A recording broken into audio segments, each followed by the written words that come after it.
Kent's perfect start to the campaign continues as they dispatch Derbyshire with a day to spare at Canterbury, a win inspired by the irrepressible Darren Stevens. A virtuoso display by the evergreen Darren Stevens gave Kent the upper hand on day 2 at Canterbury. His 6-wicket haul in Derbyshire's first innings was followed by an unbeaten half-century as Kent closed 242 runs ahead.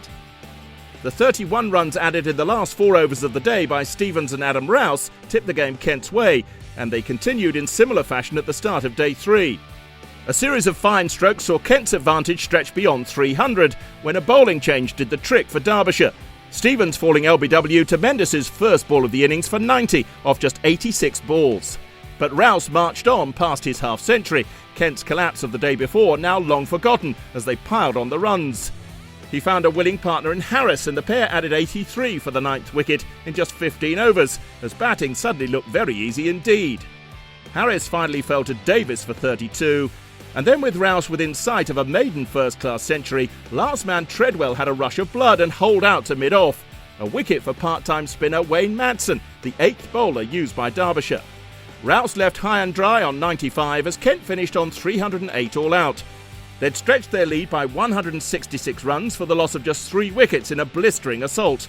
And after the interval, Derbyshire faced the daunting prospect of scoring 409 for victory. Their chase got off to a shaky start, and perhaps inevitably Stevens was the reason. Godalming edging to Treadwell at second slip, the 40-year-old's 20th wicket of the season so far. 8 for 1 became 21 for 2 when Sakor was caught by Denley off Parnell. But Madsen followed his first innings half-century with some stylish strokes and one extraordinary 6 to start to repair the damage. But after they lost Rees for 14, caught by Coles off Harris, Derbyshire's pursuit of that victory target moved from the unlikely to the academic. Madsen was LBW to Coles for 32, and just 2 runs later Smith was dispatched by Harris, and Kent were closing in on victory with the visitors 78 for 5.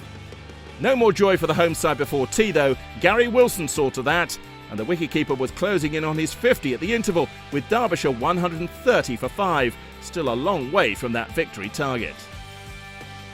After the interval, the partnership between Wilson and Hughes continued to flourish, and it had reached 80 when Stevens worked his magic again.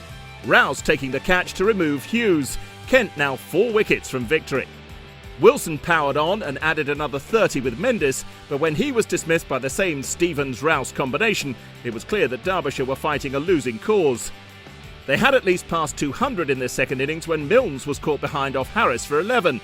And in the end, Wilson was to even be denied the century he deserved, trapped LBW by Harris for 97 with 17 fours.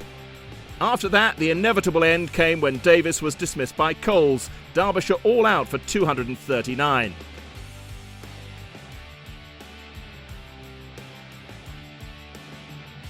Wilson the star turn in their second innings, but the day and the match belonged to Stevens, his 90 followed by 3 more wickets to finish with match figures of 9 for 110.